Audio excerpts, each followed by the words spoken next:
Commence primary ignition. I'm just not the hero type, clearly. What a piece of junk. Enterprise, this is the captain. I have a bad feeling about this. It's all part of the plan. Engage. Welcome back to Podcast 2 for 1. I'm your host, Donovan Thompson, with my co-host, Daniel Wingfield. And today is episode 202 of Podcast 2 for 1, youtube.com/2 for 1 studios. Guys, it's the best place to consume all the content. And if you didn't know, listeners, and let's be honest, you probably did not, we are sponsored by Kapow Comics, located at 4047 East Kill Avenue in Sherwood, Arkansas. There they have comic books. I keep doing that. I keep saying they only have one comic book. I don't know. I haven't been in there. But I have been in there before, and I can confirm that there's definitely at least room for more than one comic book. Absolutely. I think if they keep their stock, maintained well, there's got to be more than one comic book at all time. I'm just still not on my game lately, Daniel. There's also graphic novels and special guest appearances throughout the year. Kapow. Okay, Daniel, it's 202. We had an Alien kick there for a little bit. Mm-hmm. We switched over to Invincible. Yes. And then now we are finally talking about, I say finally, it's not like it's been out for a while, but we're talking about 2 or 3 weeks. Couple weeks, yeah. Amazon Prime and Bethesda's new hit television show, Fallout.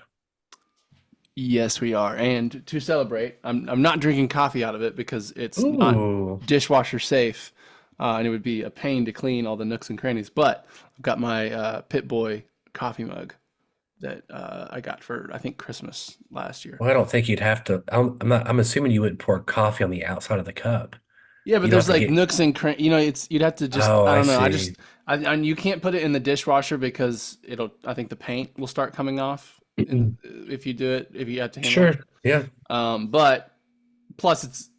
There's so much coffee that would fit in there. I'm never going to drink that much coffee. It sounds about the right Pip-Boy size for me So we're talking about Fallout and just I wanted to show that because Fallout is one of my, if not my favorite game franchise of all time. I was so excited when they announced this, and we'll get into it, but it so far exceeded any expectation I put on it, which were notably low because I didn't want to get my feelings hurt. But I'm excited to dig into it because to me, and I think to everyone, if you're looking at the kind of the reviews and the responses, Fallout's been kind of the surprise show of the year so far in terms of a show that not everyone was anticipating would make waves, but everyone's talking about it. I saw a post the other day that said Amazon released, they've had 65 million viewers of the Fallout series. Wow. That's pretty wild. Yeah. I know also Fallout is getting a huge bump on Xbox at the moment and across all platforms, across Steam, everything. But this is, which we'll get into in a second, but a little tease, that's exactly what every company in the world wants is synergy across mediums for a specific IP. And Xbox must be just absolutely not kicking themselves, but there must be a deep sense of regret that there's not a new Fallout game coming out right now. They just had the Fallout 4 update, I believe, right? They did, or 3 or 4 is not going well. It actually broke more things than it fixed. But all that to say is you're right. I don't think so. I don't think so on them kicking themselves. This is like a win for them, and they honestly, other than like Bethesda and Todd Howard, they probably haven't had to do a whole lot for this. This is more so the filmmaker part of it. This is just helping them. This is not. Well, Amazon paid Bethesda for the rights to make this, right? So this is a pure profit venture for Microsoft and Bethesda. So you're right. I think the thing is though, if they did have a new one coming out right now, or even a remaster, like a remake, like a top to bottom remake of one of them, it would sell like a brand new IP or a brand new entry in the franchise. Sure. Right Yeah. And all to say is, I'm sure that with season 2, they're saying we got to have something coming out new with season 2 because the potential for money is just like I don't know, that it's a whole new avenue for video game makers and really even television to find synergy with profits. You know what I mean? Yeah, I don't know. This goes back to the James Gunn DC problem is that the way the movie industry works, the speed and the way things adapt and change, especially with COVID and Sure. strikes and Hollywood stuff, it's almost impossible to match up with the video game side of things at the moment. It could be. And with Bethesda specifically, they just poured their heart and soul into Starfield. And I know there's always things going on. There's always people working on Skyrim and Fallout in some capacity Sure. at all times, I'm sure. Sure. I just think that maybe for like a season 4 or season 3, we could do that. Yeah, it depends on the timeline. You're right. They just don't need to. Where it That's the was thing. before, they don't have need to. they don't have to.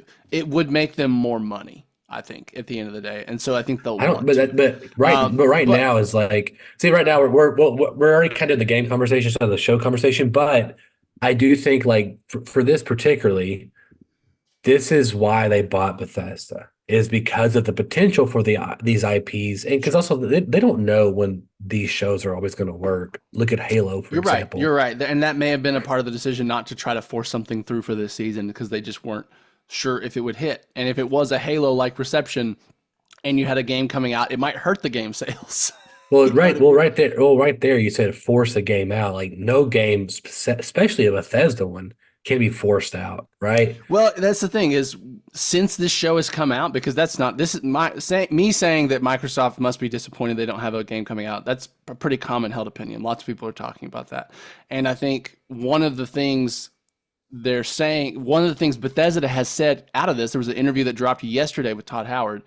We're trying to speed up our pipeline. Was a literal, we don't like how long it takes either.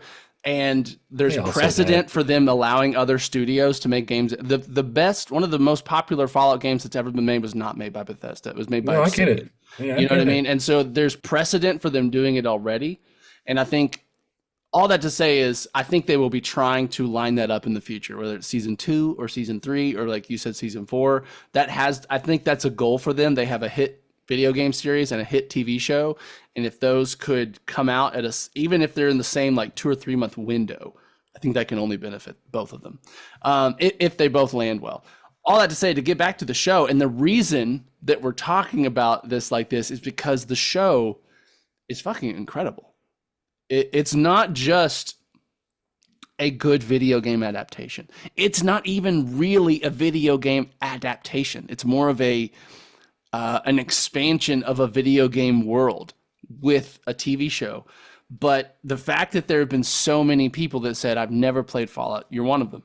I have no prior connection to this universe, to this world, to anything, but it has hooked people so well. And so, I mean, people are begging for season 2. It feels like this is a zeitgeisty show all of a sudden. This is a show that just people are talking about wanting more. It's kind of a part of this, it's one of Amazon's headlining IPs at this point in terms of shows that they're putting out. And I think that is just kind of mind-blowing and surprising. And I think, we're in this weird place where like the old saying about how video game adaptations always suck isn't really true anymore. We've had Cyberpunk Edge Runners. We've had The Last of Us. We've had Arcane. We've had some things, and even the Mario movie. We've had some things that have come out that are video game IP, and they've worked. You know what I mean? There's been varying degrees of what they worked, but they worked. And so, we're kind of entering a new age where, outside of Halo, video game adaptations aren't an instant fail. And now we're getting into this new world where it's not even an adaptation; it's an expansion, and I think that's really cool. And as a fan of the world and the series, I think that was one of the best decisions they made in the whole show, was to not do an adaptation, not just to retell a story, was to tell a story in the same world. I haven't. I've only seen the first half of episode 1 of season 2 of Halo. But Okay. I bet their ass is burning over there. I bet they're just like, fuck. And you know who else? The Witcher. This is a perfect example. Oh, man. The Witcher had all the pieces to make a show this good. And because the showrunners did not respect or really even like the source material, we got that. And then you have Jonathan Nolan, has admitted to playing more Fallout 3 than is healthy for him. You know what I mean? He's a fan first, and you get someone like that to put in a show that loves the world, and it's like this is what the gamers want, and it's what the general audiences want. We just want good stories set in worlds and places with characters we already love. You know what I mean? And like, gosh, they just knocked it out of the park. I'd love to hear your thoughts because I've been rambling, and I was already going to be a fan of this show. I was probably going to like it even if it wasn't super great, but I want to know your thoughts.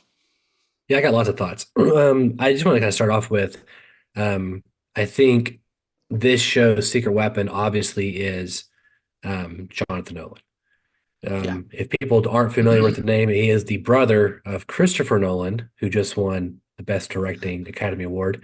Wrote some of And what is considered some of the best of Nolan's he wrote movies he's wrote. He co-wrote The Dark Knight, Dark Knight Rises. Inception.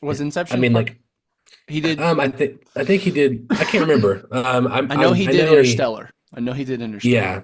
Yes. I think he might be a co-writer on Inception. Nolan did, I think, Dunkirk by himself. Did Oppenheimer by himself. Yes. But also by yourself. I don't know exactly what that means all the time. I'm sure he's sending his brother drafts and getting notes. You know what I mean? I'm sure. Well, I would. If my brother was Jonathan Nolan, I'd be like, hey, Cameron, take a fucking day, dude, and read my script. Punch it for me. So, but I say that to say is, I'm a big Jonathan Nolan fan. Absolutely. And I have also been a big Westworld fan.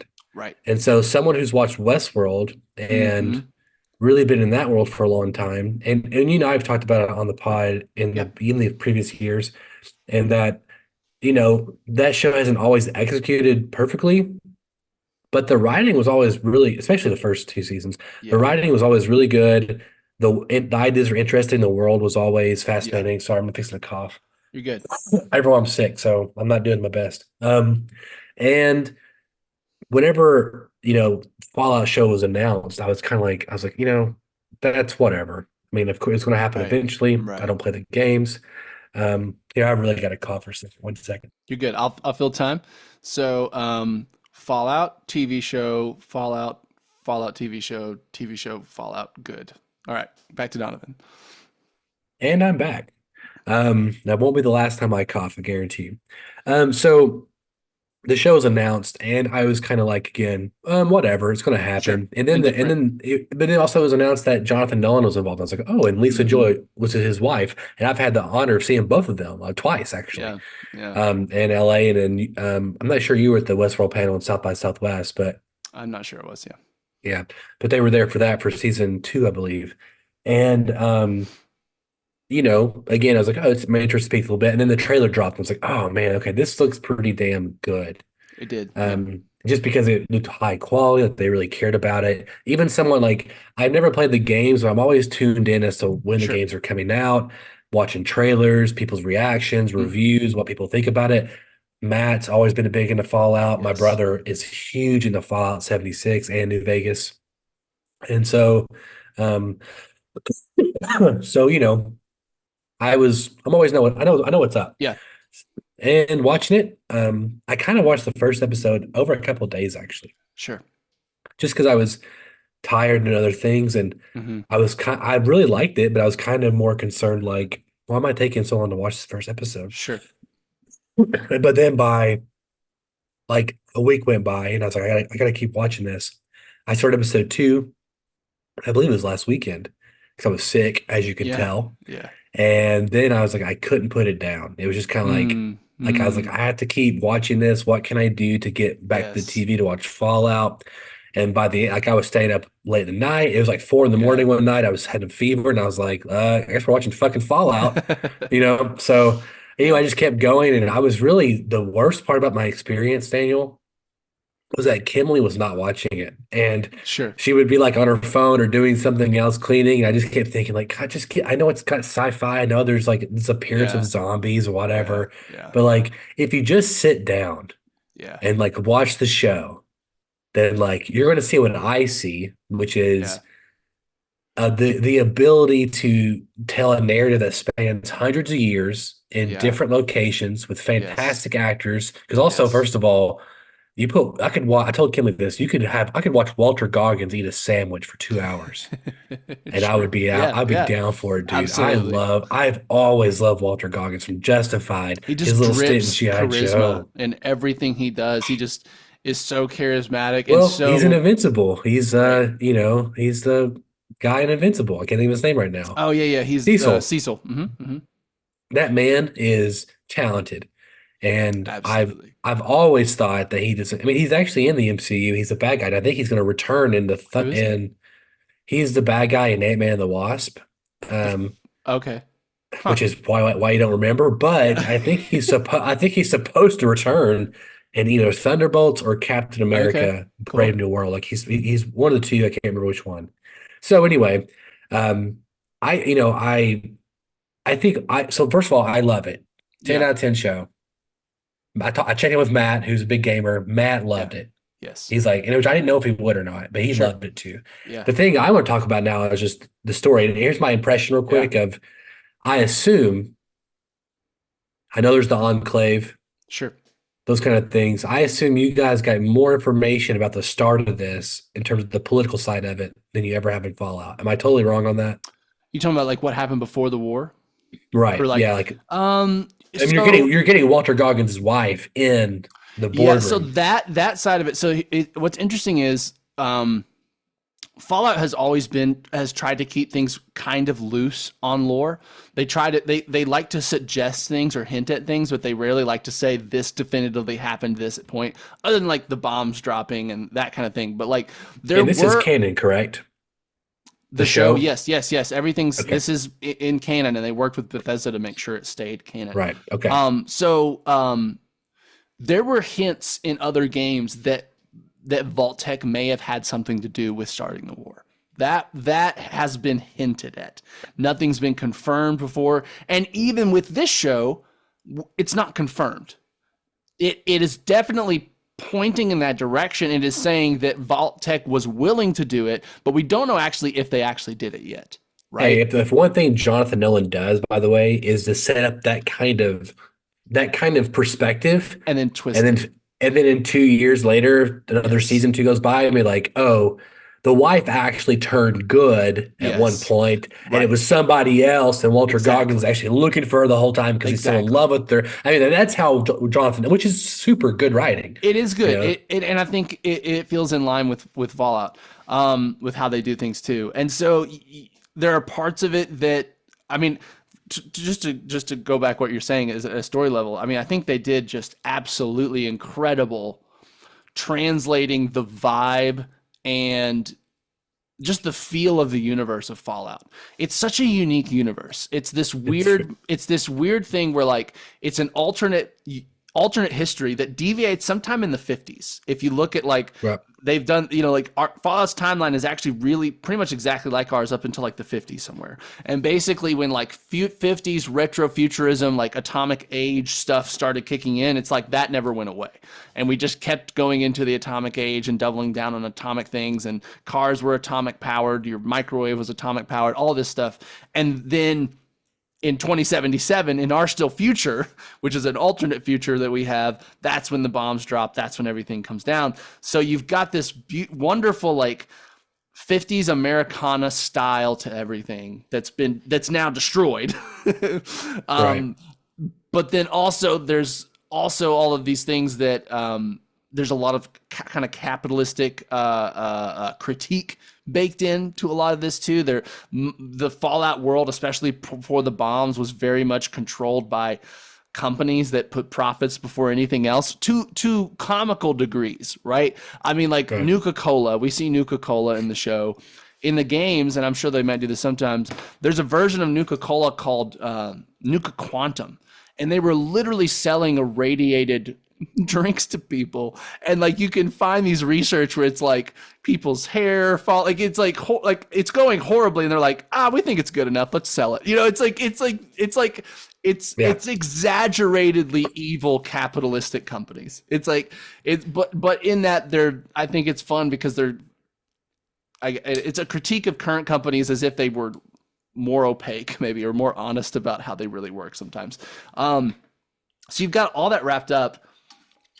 and then it's a post-apocalyptic of that world, and it's what this show did was not only capture, like, I mean, the vaults, that vault set, which they built that set. There's so much practical effects in the show that I love. I mean, like, you could totally imagine Disney making this, and everything that happens in the vault is shot in the volume, right? Like, that's just not even hard at all to imagine them doing that, or another producer doing that.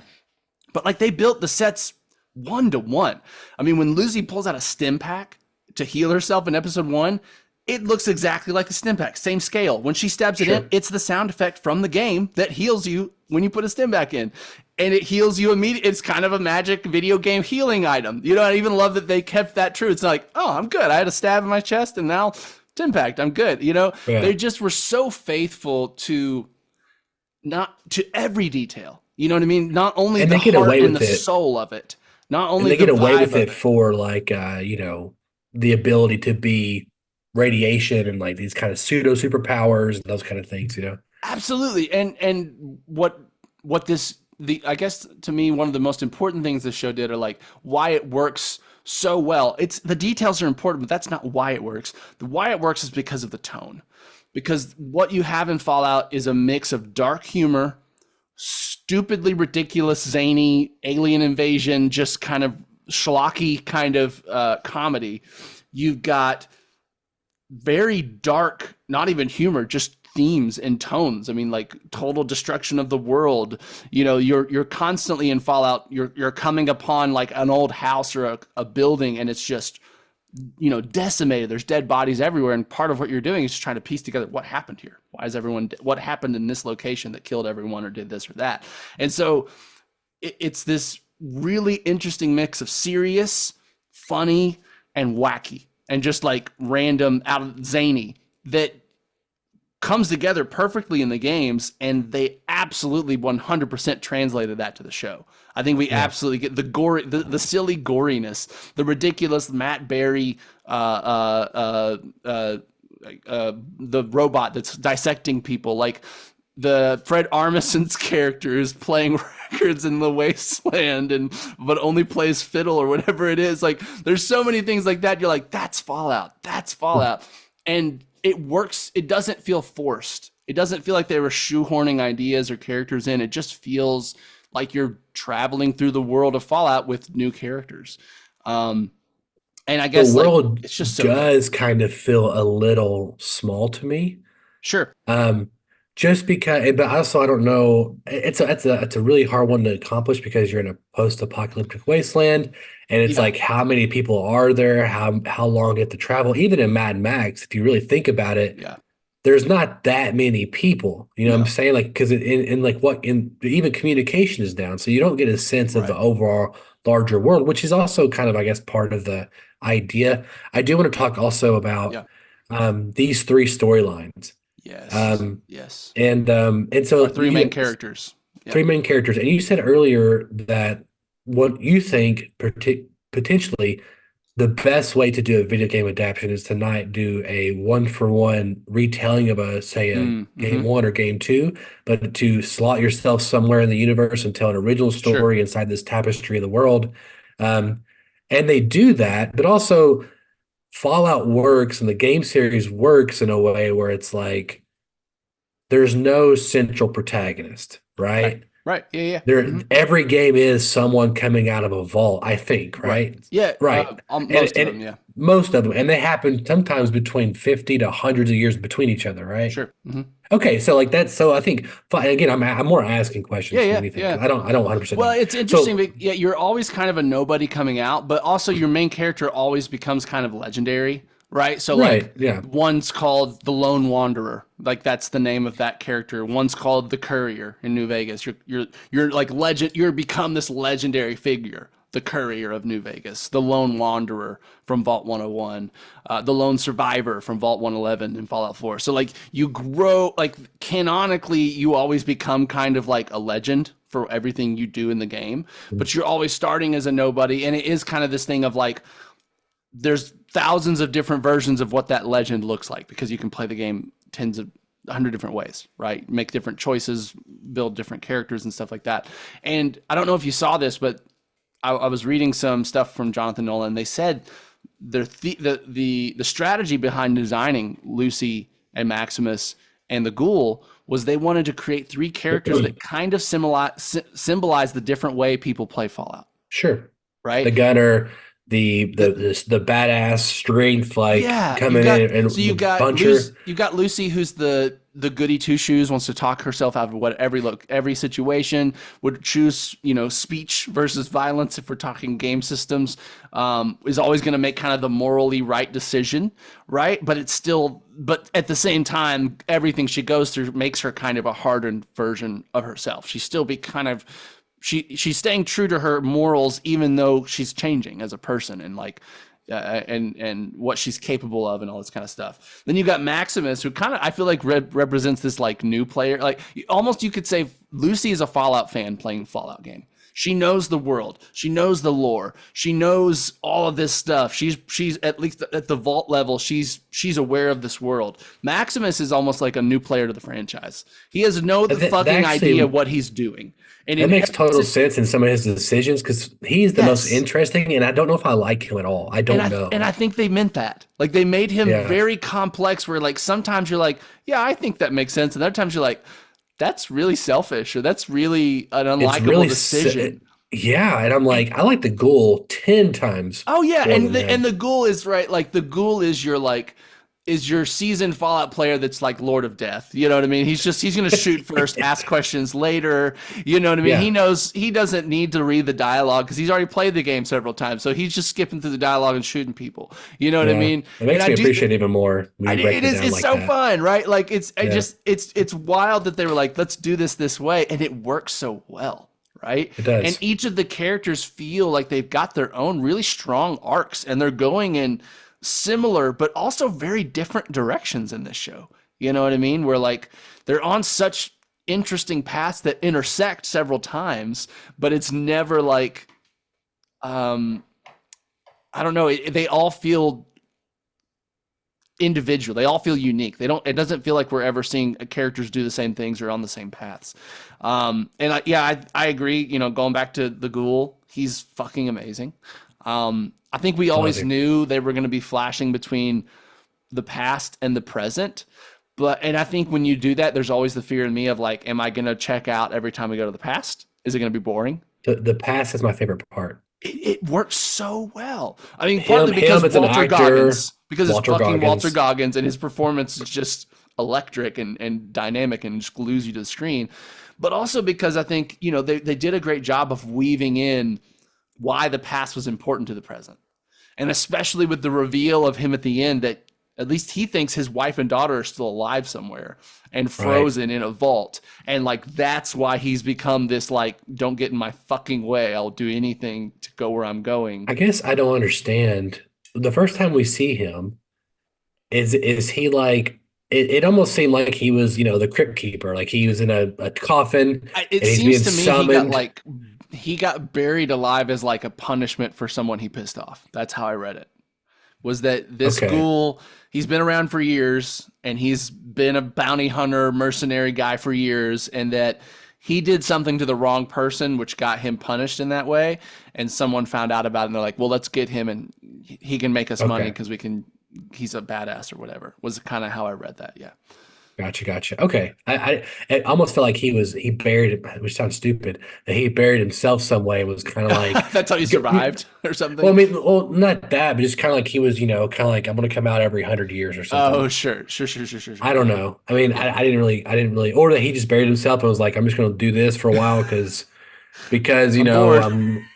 or I didn't know. I really didn't know. Yeah. Just because that versus where his goal at the end, I was kind of like, wait, what's the connection there? But no, I mean, I think overall, I love the flashback stuff. Again, Walter Goggins is just incredible. Yes. And I like seeing his humanity still as being the Ghoul. And then of course, her, like you said, she is the goody two. She's the character I'd be playing. She's the character I typically am, and I think most people are. I think most people play good guys in RPGs because it's a funny phenomenon. We always want the choice. We want the ability to be evil, but we almost never choose. I'll say this: the thing that now on the flip side, the the most compelling thing for me was the Ghoul and particularly his flashback stuff.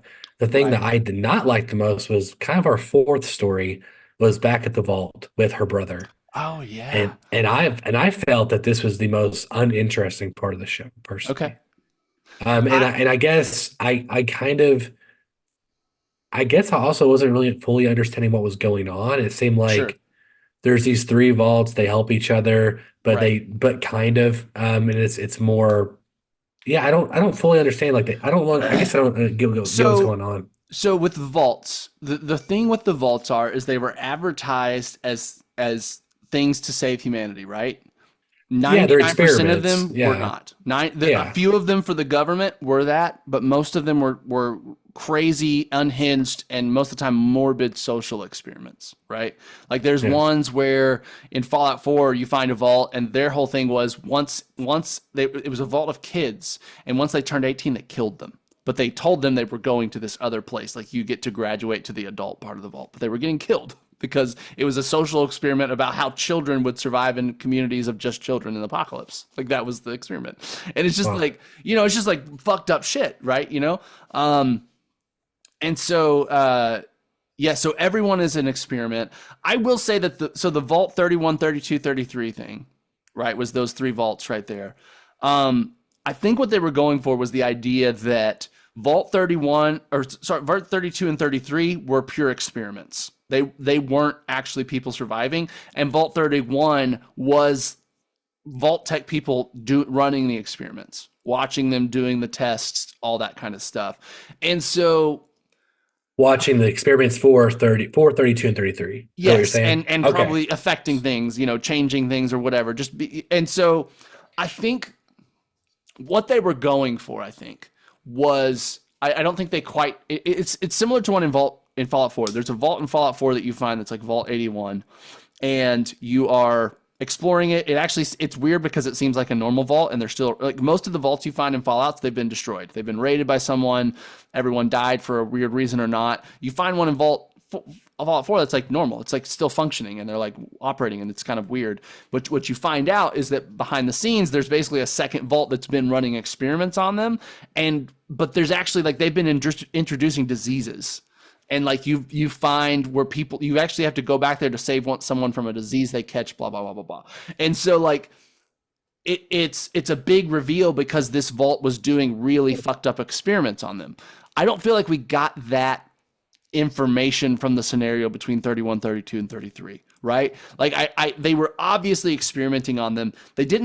I don't remember them saying anything like, oh yeah, like we had this famine and they orchestrated that, or we did this. And like, I wish we had gotten more details about the nefarious ways they were experimenting on them, because it would have made, how in Vault 32, everyone like killed themselves and were like banging at the door. We know. That would have made that feel more meaning or more good. I think like that part I like. That's very Fallout, and I like the reveal of we thought there was people over here and they've been dead for you. Like that's cool. It just they didn't give me enough reason for why those people kind of went insane once they found out. Is it just kind of like our Yeah, I guess. leaders come from here? Or are they performing experiments that are harming us? And so I get what they were going for. I really liked the part with the brother just because as a Fallout fan, they were really digging into like deep cuts of lore and all that kind of stuff when they were doing that. But I get that it, especially as someone who isn't as familiar with the universe, that might be the least interesting part. Well, that and because as of right now, I don't see how it helps or connects to our other three characters. You know what I'm The only saying? way in that her dad is from that vault. He's a vault tech person, obviously, and Yeah, so it connects in that Lucy I thought she understand. was a normal Fallout person, and instead she's the daughter of one of the people that are the bad people behind the vaults in a way. Sure, I know, but it feels like the show is going. I mean, and I guess she learns that part of it, even though even though we're the audience learning things that Lucy's also not learning Right. because the brother's experiencing things. But at the same time, I don't know. I unless it somehow connects to the to me, the big story is Lucy going after her dad, the Sure. Ghoul finding his parents, and Maximus basically just kind of figuring things out. And like, Yeah. And you I know, think the big part of Lucy is figuring out her dad's not a good person. Right? Like in general, I think they do a great job. Like there's that episode where her and Maximus are leaving Vault 4, the one with all the crazy experiments, and Maximus has the power core, and she's yeah, like, it's like if I destroyed a community to find my father, I couldn't live with myself. And he wouldn't be happy about that either, is what Lucy says. She finds out at the end that her father nuked Literally. a city to do that to her. And so it's this wonderful flip of like, I think my dad's the good guy. And that's also similar in Fallout 3. Your dad, who's played by Liam Neeson, also gets kidnapped from the vault. You also have to go find him. And he is the good guy. He's Liam Neeson and he's a great guy. But like, it was a great twist on that. Like, oh yeah, your father is actually one of the baddies of the Fallout universe, right? One of the actual baddies of it. And I think that's the only thing I've ever played of Fallout is the opening part where your dad gets kidnapped. Yeah. I think I played that part however long ago. That makes sense. So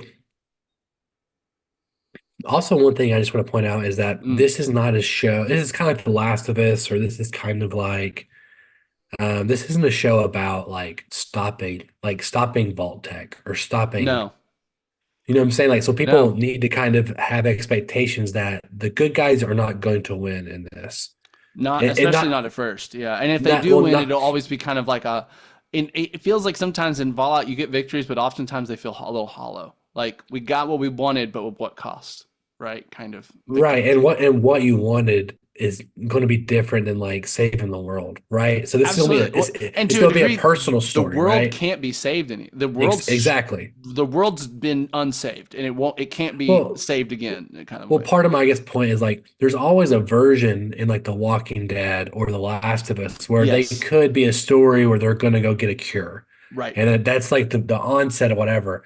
The way in my opinion, the way the Fallout games to go on forever, which they want them to go on forever, I would assume, is that you're always going to be in this post-apocalyptic setting. There's always going to be a vault. Whenever they burn through all 100 vaults, from like, did you not know that there was 1,000 in Europe or 100 in Japan? Sure. You know what I'm saying? And then you'll start doing in Japan Fallout. Well, you know what I'm saying? So and what's interesting is that you're saying is that most of the time the evil factions in Fallout worlds are trying to fix the world. That's what they're doing, and you have to stop them because they're doing it kind of at we'll kill everyone to fix the world. So for instance, in Fallout 3, the Enclave, who's present here, is the big bad. That's the big bad in Fallout 3. And so the main plot of Fallout 3 is that your parents, who your mom's dead, but your dad, they figured out a way to purify water from radiation. And so they built this thing that would basically purify all the water in the DC area. Like all the rivers and everything would become pure water again, which would be like the fact that you could drink water and not die from radiation would be game changer for everyone that lives in the wasteland. The Enclave because they believe the world is tainted with all these mutants, all these ghouls, all these things that represent nuclear contamination, they want to use that same project and put more radiation in it so it kills anyone that drinks it.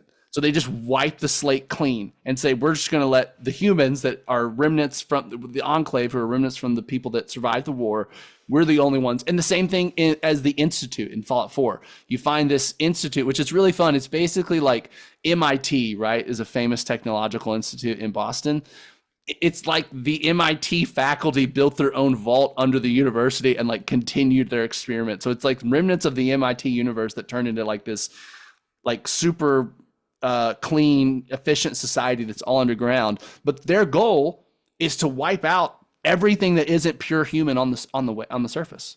And so like because they want to fix the world. Right. That's always the end goal. And so what's interesting is like Fallout, the idea is that the world's unfixable. The world's fucked. We can't unfuck the world. The best we can do is try to survive and try to make the people around us have a little bit better of time. Right. We can help the people around us. The world's fucked. And oftentimes you're fighting against the faction that's like, no, we're going to fix it. We're going to fix it at all costs. And so I think that's interesting that you point that out. And you're right that like part of the setting of Fallout is that hope's kind of been lost already and isn't coming back in some areas, right?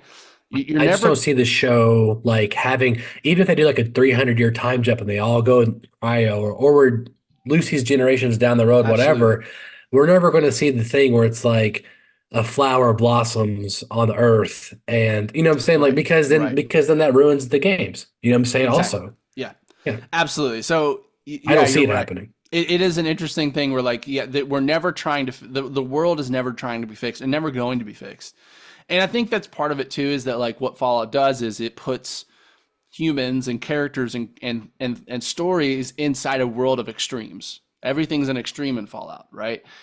But it so mirrors our world all the time. And like, I think that's kind of the insightfulness of it, is it's like saying like, wow, look at what people are doing in Fallout because it's the wasteland and because it's, you know, everything is extreme. And you're like, actually, people kind of act like that now, or like companies kind of act like that now. And you're like, but we're not in a Fallout, you know what I mean? And so that's even, I think, some of the commentary that's baked into it that I think is really interesting. Well, also, and this is not a danger, but since there is no, big thing to fix, Sure. right? Like, so there's no way of winning in a way, that the show is really going to have to focus on these characters' journeys and however and here's the beauty of this thing too, is that, and of course Amazon Prime has already shown that they're willing to do this with The Boys or whatever, Right. is that we're going to get however many seasons with Lucy, the Ghoul, and Maximus. Mm-hmm. And then there could be a spinoff from another character in the show. There could be, and is it even really a spinoff? I mean, technically this show is a spinoff, right? Sure, yeah. And so you're right in that like there's unlimited potential for new settings and new characters, because that's what Fallout games do every time. It's not one central story. It's lots of little stories that all kind of interconnect. And you're right that it is like, it's kind of cool that like in the Fallout world, there's no Thanos. We're never going to beat the biggest bad in the world. And then like, but what's nice about that is they don't keep having to raise stakes. It's not like we have to be like, well, oh no, the world's going to get destroyed again, or like, and they keep it. It kind of forces them to keep the stakes personal the whole time. It does, and what I was gonna say, here's the danger though, is like for someone like me, it's kind of like an American Horror Story, like it's an anthology show essentially, where because I Jonathan Nolan, just by virtue of time, cannot be on this show forever, nor does he probably want to be. He might want to be, but even then, he's going to expire at some point, unless he also builds a vault. So, I just there's only a point where we're going to start getting diminishing returns on the show. Sure. And so anyway, and there already is like a big bad in this show, which is our dad. He's like one of them. And the Enclave is present. I mean, that's where the one guy escapes from in the beginning. Yeah, but here's my next question: where does this game slot into the timeline? This is the most future we've had in a Fallout. This is like 10 years after Fallout 4, which is the most recent Fallout. Interesting. Yes. I was assuming it was somewhere slotted that we, between 1 and 4. And so that's why what's so fun about the final scene of the show. Do you understand the context of it? He's looking at New Vegas. He's looking at I was wondering. I thought that was Vegas. I was like, is that Vegas? And New Vegas, and this is really about 15 or 20 years after the events of New Vegas, because New Vegas was 10 or 15 years before Fallout 4. And so, so he's looking at New Vegas, which looks much more destroyed than the last time we saw it in the games too. So like, obviously shit's gone down. What's also cool is like, those board meeting scenes at the end of the show where it's like, Walter Goggins' wife, and then like all these other people talking about stuff. One of those guys' name is Robert House. I don't know if you noticed that name. He is one of the main characters in New Vegas. He's this dude that basically like builds a machine where he becomes a computer, but his body's still alive, but he's basically just now a computer, right? Kind of classic story. Baron Zemo. Exactly. Yes. Not Baron Zemo. God dang. The guy from the guy from Hydra. Yeah. Yeah. And so his body is still alive, so he actually does have a brain still, but it's just like in like stasis while his brain's awake controlling the computer ship. Sure. He is like his name is Mr. House. He runs New Vegas in the games. He has like he saw the war coming forever ago. He knew, and so he was prepared for the war. And basically, he runs the New Vegas with robots that he controls from his casino that he exists in, or his main computer is in. So what's fun, and like the thing with New Vegas is there's so many different endings. You can side with House, you can kill him and do it your own way. And we don't know what. Obviously, they're going to have to touch on that in season 2. They're going to have which to ending make is canon. Exactly, which I think which is kind exciting. of sucks. Some people are upset. Some people are upset.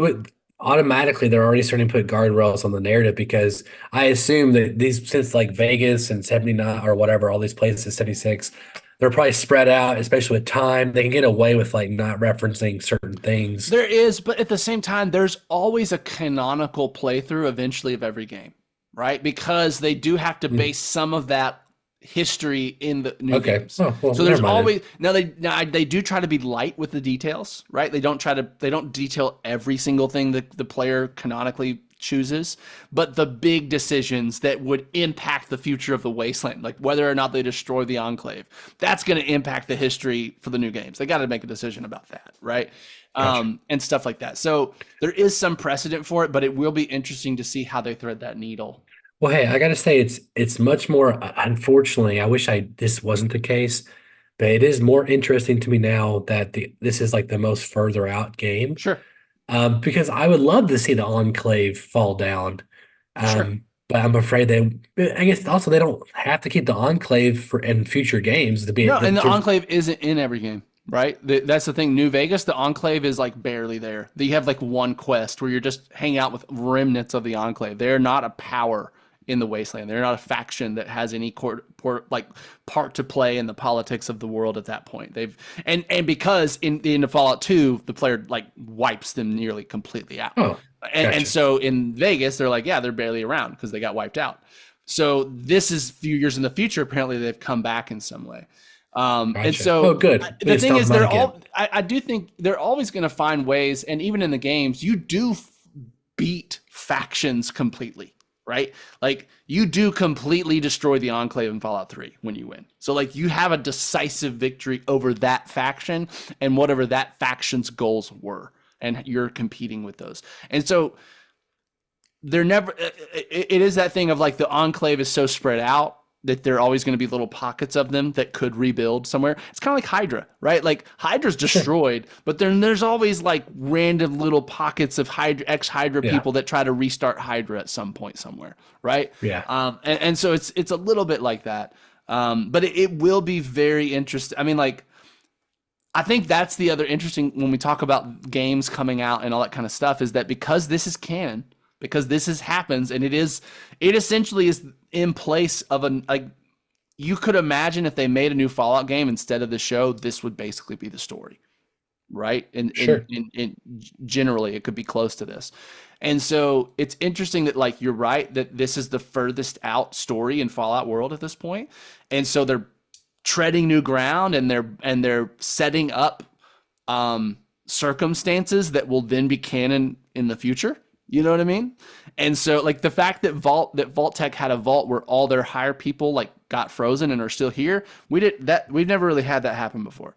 That's like the fact that Vault Tech people that were alive before the war are still around and still pulling strings. They've always kind of just been dead in the Fallout games. So that's a brand new thing that's kind of now it's playing on in Fallout 4. Your character is alive before the war. They get cryo frozen and they wake up in post-apocalyptic America. So they're playing on a thing they've already established as real technology, but we've never had it where it's like, oh, the president of Vault-Tec is still fucking alive, you know, or these kind of thing like that. That's never been real before. So like, it's really going to be interesting. When are they going to? So like, when Fallout 5 comes out, how many seasons of the show have happened and how many more are left to come and where in the timeline are they going to put that game? You know what I mean? Like I could easily see like this because again, I mean, how far is Skyrim out? You know, Skyrim's going to take precedent over Fallout. No, you're right. I mean, if Bethesda is the only one making their games and they don't allow any other studios to help, or Xbox doesn't force them to because they can do that. And I could absolutely see an Xbox exec say, why are we leaving fucking money on the table when we could do this? Like that just seems almost inevitable to me, whether it'll happen sooner or later. And so in theory, the next game, which could be like in 2027 or 28, probably would be Elder Scrolls 6. And then that's why people are saying, oh, great, can't wait to play the next Fallout in 2035. You know, like that's been saying, you know, people are saying that all over the internet. And I do think to some executive, that's not cool.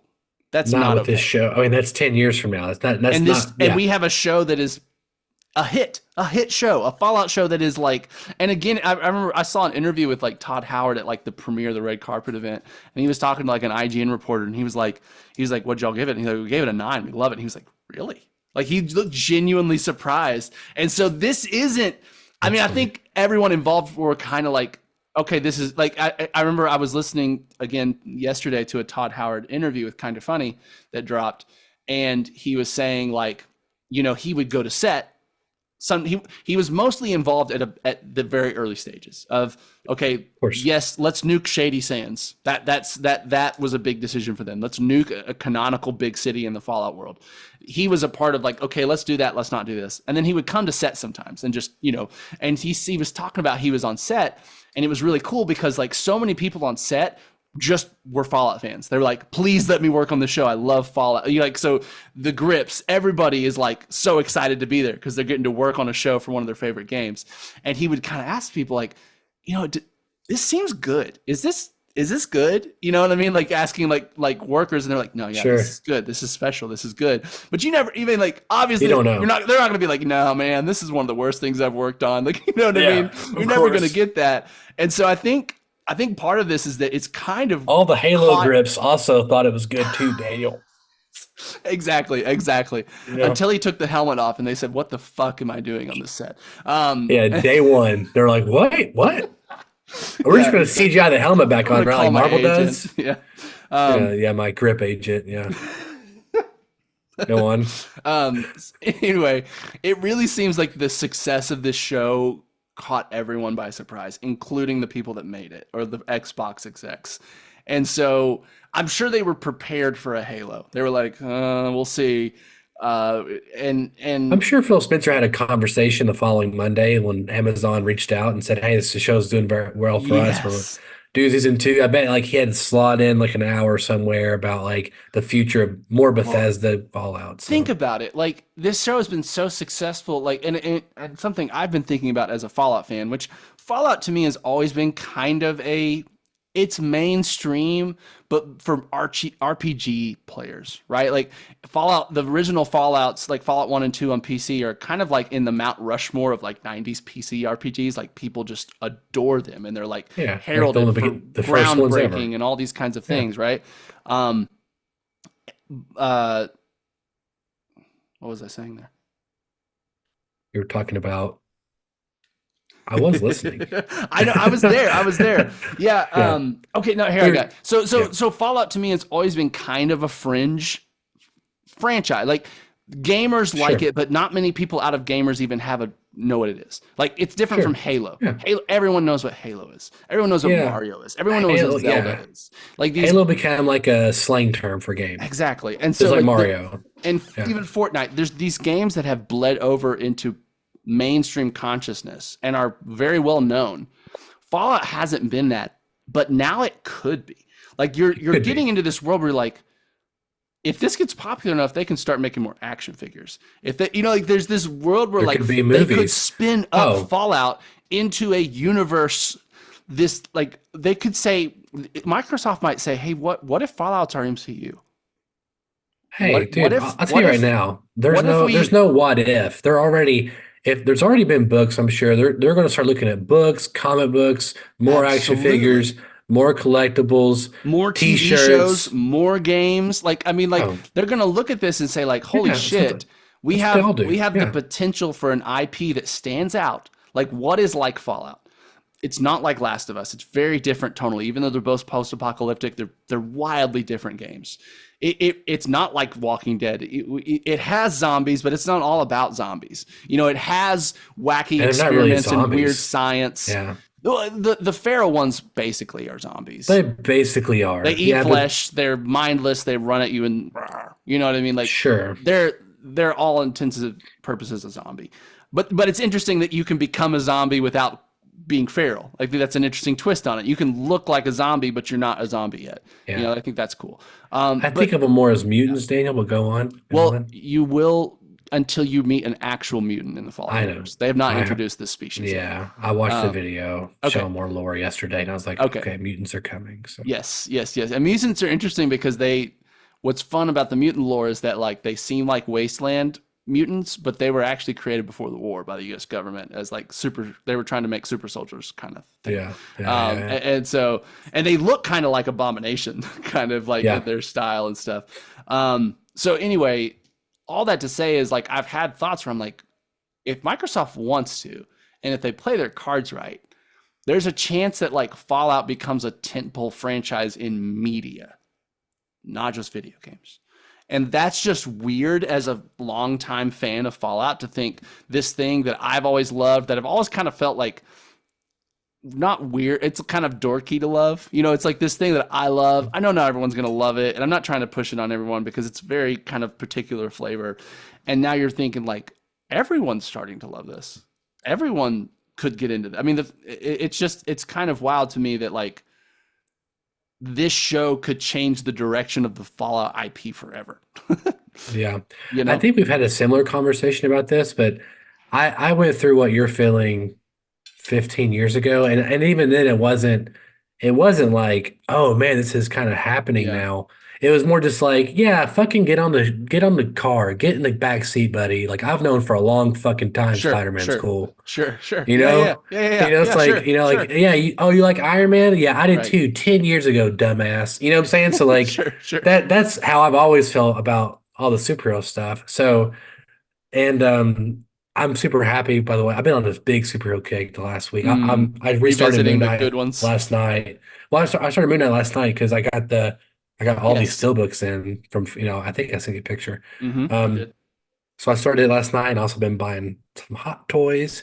And so, you know, I've been back into the MCU a little bit, and I think Moon Knight's one of the higher tier recent offerings. Absolutely. And so anyway, I hear what you're saying, yeah, and I like it. This is not. I mean, I am like 5% more likely to play the games now. I think the thing I like about what all you're saying is that I'm excited that you're getting to experience Sure. the love for it and seeing things translated the way Yes. you like it. Like I wish they had done this with Uncharted. I really think they dropped the bar with Uncharted. Sure. It's my favorite game Right. series of all time. Right. I think. And you know, Halo, obviously they've dropped the ball on that one. Even if however good season 2 is, doesn't matter. It's almost it's impossible to get it to where it could have You'll been. never reach the heights it could have been if you did it right. They have to, like, the only way to do that, they have to stop it, Cancel the show and start a new one.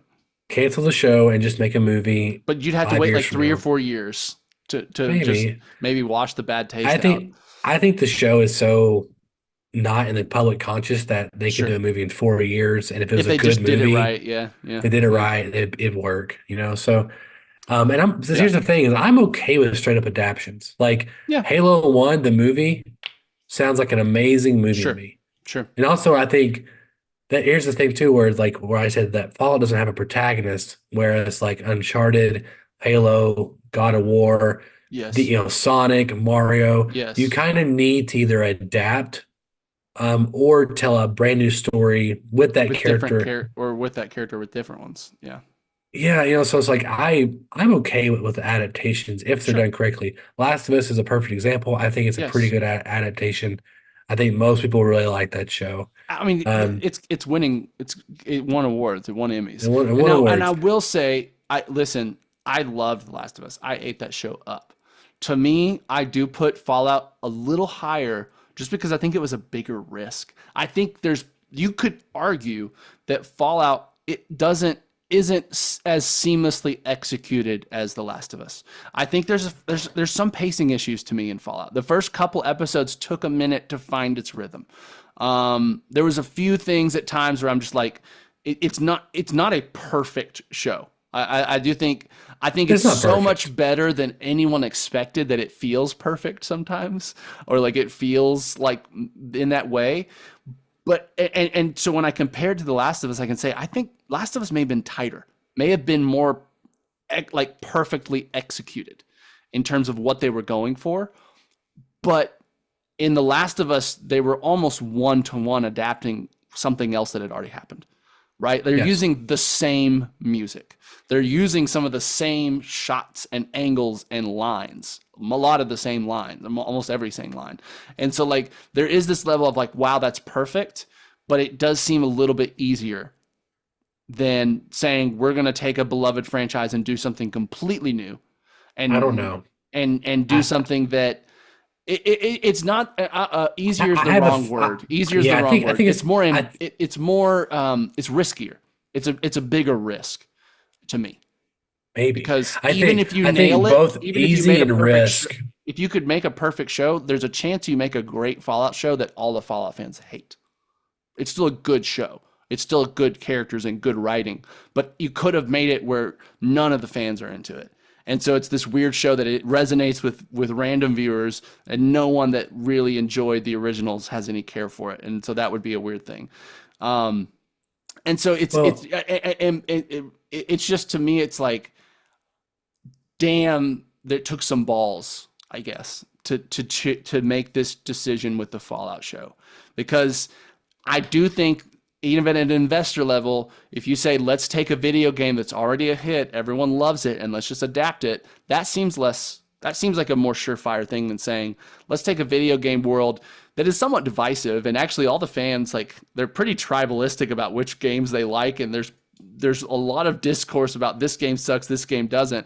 Let's tell a brand new story that none of them have any prior connection to other than the lore. I'm just really impressed by that decision, I guess, because that just seems like well, that's not a financially conservative decision in some way. And to spend 150 million on the show or whatever it was. well, initially with the easier argument and then the riskier argument, I was going to say that I think both camps could probably sit there and write out lists of Sure. how each one's extremely hard, and Absolutely. they're probably like empathetic towards each other's issues. But as you were talking, I have to disagree with you now because you kept talking and kept expanding your idea, and I think it's way riskier to adapt Last of Us than it was Fallout, because Fallout is not as critically acclaimed as The Last of Us. Particularly, Fallout also is a game that they feel like every game gets like almost not cult classic, but like it ends up getting better reviewed as the game gets Sure. slightly updated, Sure. whatever. Yeah, a lot of times they have divisive launches.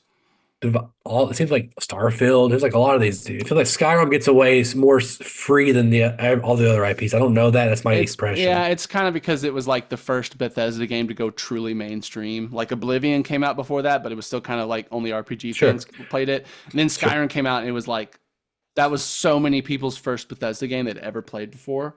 And so I think when they have never experienced it before, it seems groundbreaking. And then when you play the later games and it just kind of feels like some of the same systems with a different wallpaper on it, Yeah. it can feel, more. And I can I can understand the mindset of being like, okay, well, one Last of Us is a 1-1 adaptation. We're literally like shooting the same kind of frames. Mhm. We're doing some of the same dialogue, music, all those kind of things. But Last of Us had to be it had to be on You're right. point to win. Fallout has so much more flexibility just because of the nature Sure. of the world of the games. Sure. And I think you're right. I think it's incorrect to say it's easier. I think they both, like you said, not have even their, easier. I think I don't think I'm not making an argument for easier.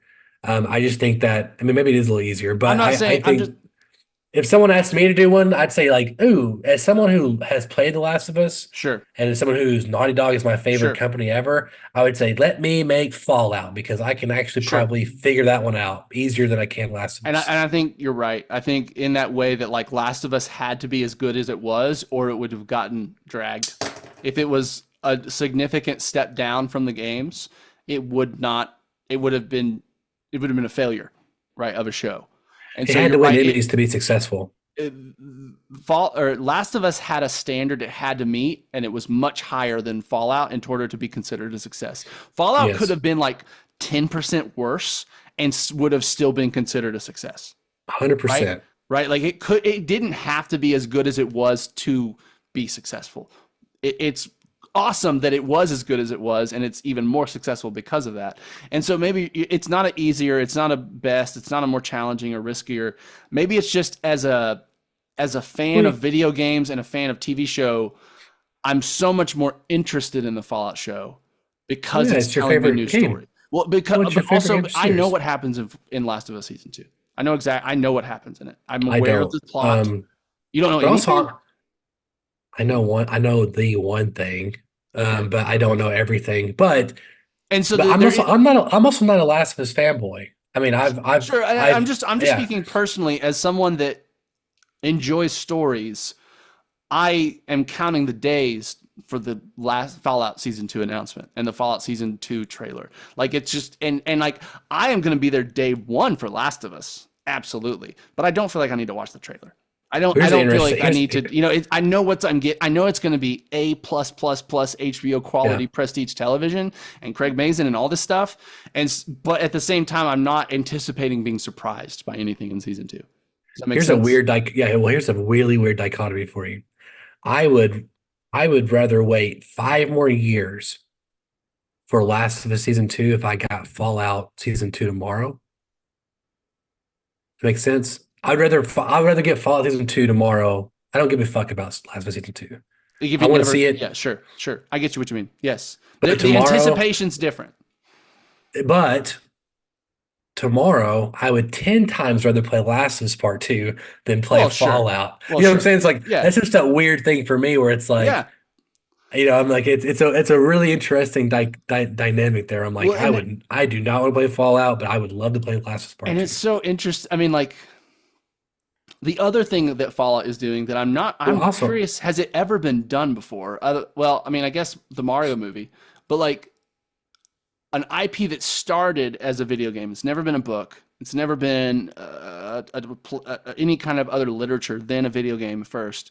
And now is becoming, in so many, when we play, when you watch Spider-Man 2 and then you got to go home and play the Spider-Man 2 video game, that was so cool because they made a video game that was the movie, right? And like you got to just go play the movie at home. Now you're getting shows where like you can go play the show, but it's already been there forever. I don't know. There's just it's an interesting dynamic. Are there no books? There has to be books of Fallout, right? Not officially. Like after nothing. There's no nothing official Fallout books. Pretty sure. What's Bethesda doing? They can. I mean, they're just a game studio. I mean, like that's the thing. They've just been making Jesus it as a game. I mean, there's official merch. You can. Is there not Skyrim books? Are there not like Oblivion books out there and shit? There may be some like official like playing guide kind of books that have lore in it. I don't think there's any official like Skyrim literature. Whoa, that's really wild. I'm gonna look it up. I'm sorry, I want to call you out on the internet, but I have a hard time thinking that. There's an official game guide. That's the thing. Bethesda's been pretty cagey about who they let do stuff with their IP. They don't just franchise it out. They're very they want to be highly in control of it. I mean, the fact that they let Amazon do a Fallout show seems very out of character for who Bethesda's been up to this point. Like, that's just surprising that they were okay with it. It may not have been all their decision with Microsoft. It may not have been. I mean, I wonder how long ago this was in the works. I wonder how long. It's been like I think it was announced in 2021. Okay, and when they were bought in 2020, maybe I want to say, or maybe before that. Maybe perfect timing there. Like, yeah. Guess what? Yeah, we're gonna whore out your IP. Well, yeah. I mean, Todd Howard seemed very involved in it, and I think he seemed invested in it. And so I think that's maybe the big difference is that Amazon probably said, we want to make this, but you get say in what we do or not do, kind of thing. And that's probably a lot of the things that other publishers, hey, we want to make a Skyrim book, but we don't want you to tell us what we can and can't. Like I think especially Todd Howard, from the interviews I've gotten from him, he likes.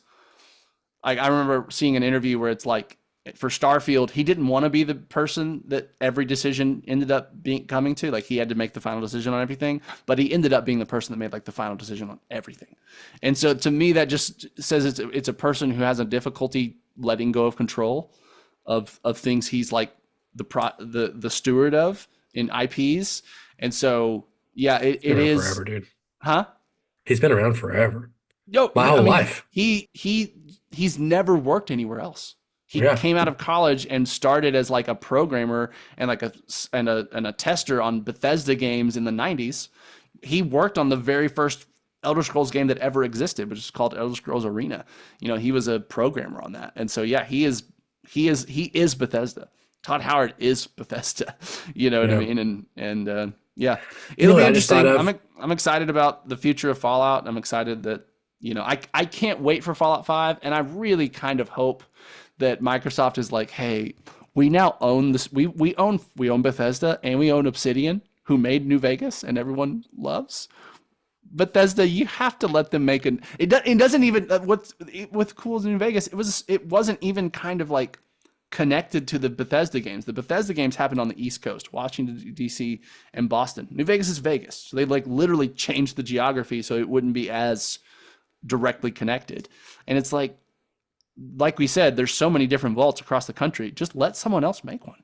Like, you know what I mean? You can oversee it. You can still have final say, but let them do all the work, and then we get more Fallout and Elder Scrolls. Well, they've already done it once. I mean, how did Obsidian do it the first time? Well, there's interesting controversy around that. I mean, for one, there's been, it's all this thing of like Bethesda has never publicly said anything bad about New Vegas. That was one of the direct questions yesterday in the interview is Greg being like, and we all know you hate New Vegas, and like you're kind of like poking at the elephant addressing in the room. the elephant in the room, exactly. And he was like, no, we love it, and like all this stuff, and the fact that the Fallout TV show has much more to do with New Vegas than any of the Bethesda made Fallout games. I think that means something. But there was some controversy, right? So Obsidian was only given 18 months to make the game. They were given a really small amount of time. They missed, so they had a bonus structure. If they got to 85 Metacritic score, they'd get a bonus. They got 84. You know what I mean? And then there's been these kind of rumblings. We've heard from people that I didn't know that there was bonuses based on Are there bonuses based on Rotten Tomatoes score for movies? Probably nowadays. Did you see that report that said that apparently like the first thing studios are looking at when they decide on a director is the Rotten Tomatoes scores of that director's work or something like that? I think that's the first line of like, are we going to hire them or not? What a fucking tragedy, dude. I know. So, all right. Excuse me. Go on. So there's been, like Chris Avallone, who was the head of, or was at Obsidian a long time, he's talked about like after New Vegas, we proposed more. Like basically let us do it again. Or they said, let us do it with Elder Scrolls. Let us do what we did with New Vegas with Elder Scrolls. And they were kind of given the impression of like, no. And I think there's this impression in the community that Bethesda resents New Vegas. That's what I 100% always make, and it's the one that's in a lot of circles more popular. That's what I always kind of thought was like it's the stepchild that actually ended up doing better than the real child, and it's exactly. Like, and I think that upsets, and it's like this thing of like, again, they've never all they've said publicly is positive things, and all they're like, look, we put New Vegas content in Fallout 76. Look, we did that, and so like they are officially still acknowledging it, and like one of the big news stories that came out right after this, because that last shot of New Vegas, it looks destroyed. And then some people were, there's that timeline shot in Fallout 4 where it's showing the timeline of the recent history, and it's like the fall of the NCR. The NCR, the New California Republic, is a huge faction in New Vegas, and so some people were reading into that like, oh, they've retconned New Vegas. They've just decided that New Vegas didn't happen. Sure. But they came out and said, no, we haven't. Like that was like an article title of like, New Vegas is canon. Like they had to address this specifically in an interview. And so like there's this weird dynamic where like a lot of the community feels like the New Vegas story and RPG elements are so much better, even though Bethesda, like Fallout 4, the shooting's better, the gameplay's better. And so like it's a very interesting IP that is pretty polarized. Like there's some really strong camps that kind of are malicious towards the other ones. There's people that find it offensive that people like Fallout 4 the best. They're like, you don't even know what Fallout is. Kind of like Fallout 4 is so away from like the core of what Fallout is that you're just playing a looter shooter in the Fallout world. Like it's not an RPG. And listen, I agree with some of these statements. New Vegas to me is the best Fallout game. I do like the problems with Fallout 4 had to do with the story and the writing and the quest design. I think they kind of took some major steps backwards. And so like, I do agree with some of these opinions, but it's just, to me, that's even, again, more makes the show a little bit more impressive that you've got this community that can't really agree on anything. And most of them really love it. Now I will say the people that are very against it are some of the more hardcore New Vegas fans, because they still feel like New Vegas or Bethesda is shafting the New Vegas lore. Bethesda hates New Vegas. Bethesda hates because we love it, all this kind of stuff. So yeah, it's been dramatic, even at a rumor level over the years, this whole thing of New Vegas and Bethesda letting other people work on their IPs. And and so it is this interesting thing of like for the first time in forever, Xbox could just make them and they can't do anything about that. I mean, I guess like Todd Howard could say no, or I'm leaving. And like, that would be a really bad look for Xbox if Todd Howard, the godfather of all the Bethesda games, said, I'm not going to work here anymore because you're forcing me to do things I don't want to do. Think about how many maybe longtime employees would leave with him. I mean, if you got, how old if is he Todd left, Howard?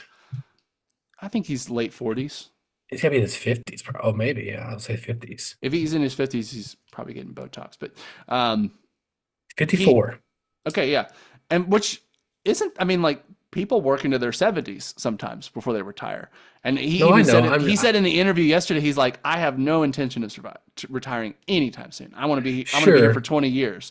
And so, but it's that thing of like, Xbox could say, listen, we want you to do this.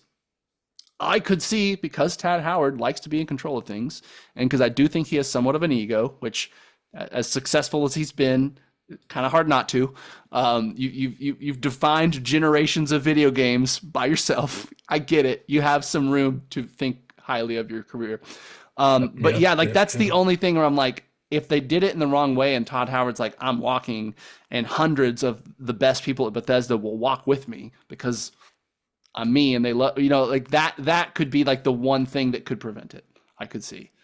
I'm curious. Now that would make him real unpopular at Xbox. You know what I mean? That would cause a lot of other problems. So there's so much kind of politics, corporate politics involved in it. I don't see it. I mean, I get it. I mean, I think the easy answer is like, hey, let's let Obsidian do Vegas 2, and then you guys do Fallout 5 in 20 years. You know what I'm saying? Why aren't they doing the Call of Duty format? Call of Duty puts out a new game every year, but it's a different studio there's 3 studios rotating.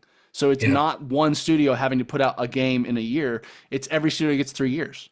And so like you could imagine something, even if it's like a 4 or 5 year cycle. That's what I'm saying, yeah. Bethesda, where it works the same way. I mean, like why we should have 2 years between a Fallout and there should only, to me, it's like a Fallout should happen 2 years later an Elder Scrolls, 2 years later a Fallout, 2 years later an Elder Scrolls. Like that seems.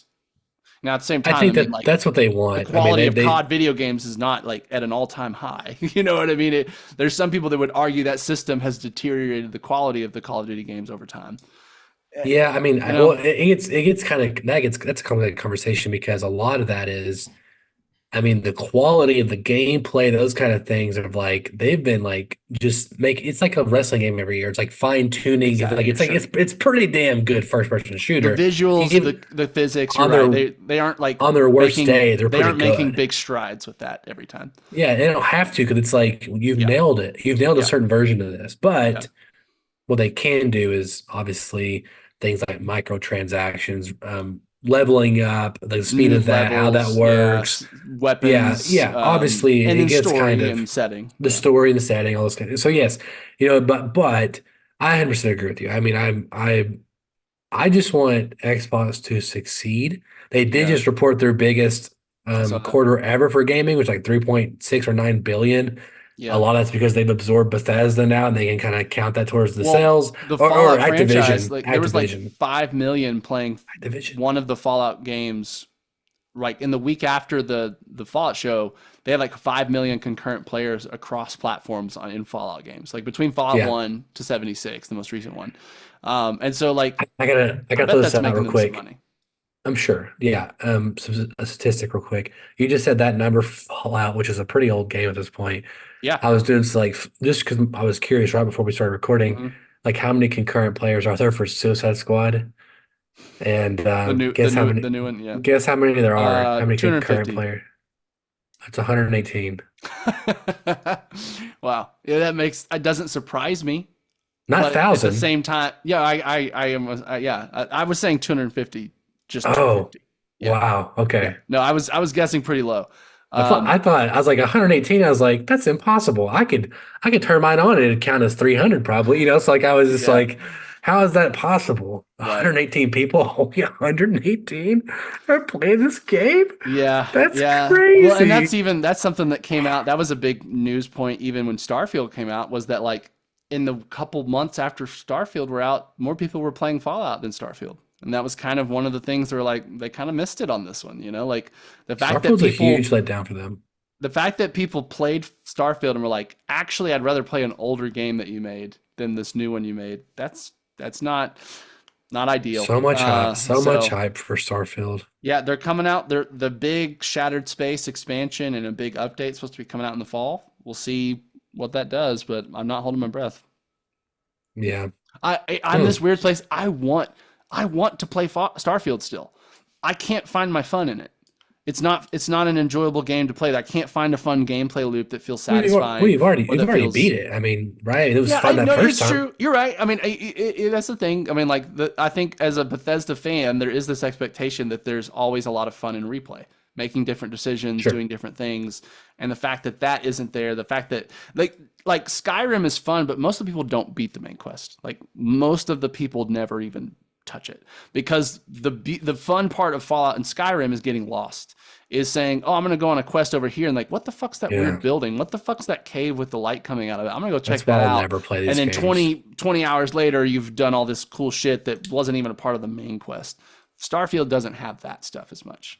So yeah, we'll see. I mean, we're definitely in a new era of Bethesda with Fallout, with all these other things. It'll be interesting to see the way it goes in the future. You know what I thought a minute ago? And maybe I've read this before. Other than me directing it, I think the best choice to direct this movie, I think Gears of War. I would love a Gears of War movie. I would love Batista to be Marcus Phoenix, which he's course. campaigned for. It's like, why would you not do that? Because he's a pretty. It's almost like he's getting too old now, which is sad.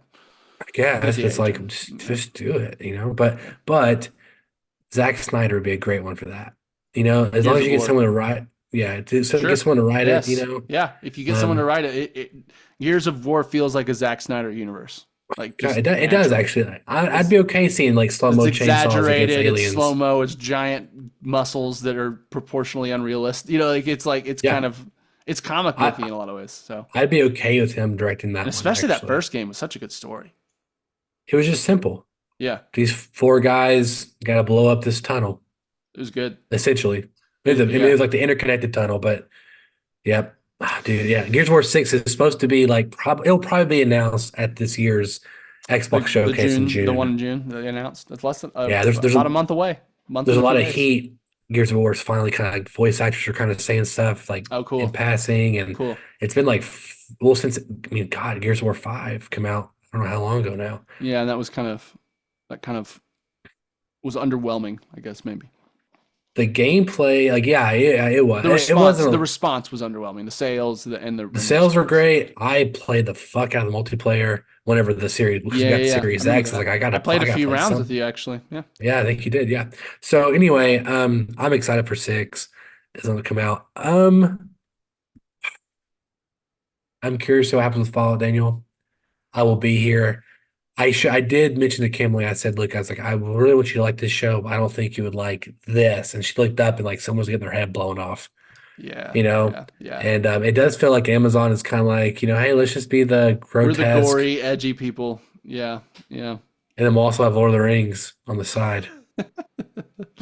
God damn. I will be surprised if that gets past season 2, if season 2 is as successful as season 1 was, which was not very.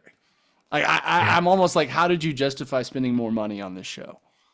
Well, I was looking at like streaming yesterday, and like Disney has 150 million, Netflix is still in the 300 million camp, Paramount Plus is like 80 million, which is pretty good. Yeah. I mean, there's other ones. Hulu's got whatever million. So I just but Amazon and Apple TV don't really report theirs because any Apple product you get, you just And the same thing get with Apple Amazon. TV. If you use Prime for delivery, you just get it. And so it's this weird thing where Apple's like a $3 trillion company, right? Yeah. And you could buy Disney for like 240 billion. Sure. You know what I'm saying? Like Apple could just sit there and just be like, Granted, there'd be lots of regulations, but they could just like buy Marvel, Star Wars, all the parks. They can just buy it. Sure. You know what I'm saying? Sure. Like, Yeah. so they don't really. I mean, like money for Lord of the Rings. It's like they're just staying in the conversation. Like they're just saying They just got money to spend, I guess. they're Yeah. just they're Yeah. just yeah they're just paying money to be Yeah. in the conversation for Yeah. funsies. Sure. So Sure. it's Makes sense. it's nothing off their back. Daniel, how can listeners write into us? Listeners, you can write into bit.ly/2for1mail and let us know what you thought of the Fallout series. I know I really enjoyed today's discussion, obviously, because I'm a big fan and I have a lot to say about the franchise and my feelings about it. So I'd like to hear from you, though. Are you also a big fan? Did we miss anything that you'd want to highlight from the show? Any really good deep lore cuts? Anything like that? Let us know at bit.ly/2for1mail. And if you can't hit us up at our Bitly, you can always find us in the comment section below, assuming you're on YouTube, which is the best place to consume the content, who isn't? youtube.com. I'm If assuming. you've got a Gmail, you're on YouTube. Exactly. youtube.com/241studios or /@241studios. I believe if I can finish it, Shogun will be next week, Daniel. Ooh, yes. And after that, I don't 100% Maybe X-Men know. 97 finale? It could be. Yeah, I think wish that- you'd watch Godzilla so we could talk about it. Oh, But, yeah. Well, if it comes to streaming, I'll watch it in the meantime. Jeez, dude. I don't know how you live, man. I don't know how you operate. Yeah. I don't either. X-Men, X-Men will probably be around the corner for sure. Yeah. Yeah. Daniel, just one last thing I want to say is I'm glad that you love Fallout because that's I feel like not a win you needed, but a win that you deserved. Oh, And I so- appreciate it. It's fun when an IP you loved gets the attention and the level of quality it deserves, right? Like that's just a good feeling of like, oh yeah, now everyone can see what I felt about this for so long. You know, it kind of makes me feel a little less like it's like that thing of like I've always been kind of like, oh, I love Fallout, but it's not like I don't just mention that I love Fallout at a bar when I'm hanging out with randos. You know, it's not going to be something like, yeah, I'm a big, it's not like a thing that I say to connect with people because it's not a thing I think a lot of people are aware of, or they'd just be like, oh, okay. Sure. But now it's the thing where I'm like, this could be hey, did you watch the new Fallout? You know, like it's becoming kind of a known thing culturally, and it's just kind of cool. You know, coming from what I felt like was obscurity to this, it's just like, something that I've been a fan of for a while is now more relevant than it was when I was a huge fan of it. And it's a cool feeling that I haven't, I guess, felt a lot. Because usually when I'm a big fan of things, they just let me down. But well, you love it. Star Wars, Disney. Yeah, you love it. I love it. I hope people, if they haven't watched the show, will venture out and try it out. What do you do? Well, I just want to say my only antidote to that, and we'll get off here, is that I didn't know anything about the universe, and it tells you everything you need to know to enjoy the story. So if you're a fan of the games, you're going to pick up a lot more fun things. Of course. But it's not something where I felt like I had to go play 5 games to know remotely what was going on. So yeah, absolutely. Anyway, my name is Donovan Thompson. I'm Daniel Wingfield. And we have spoken.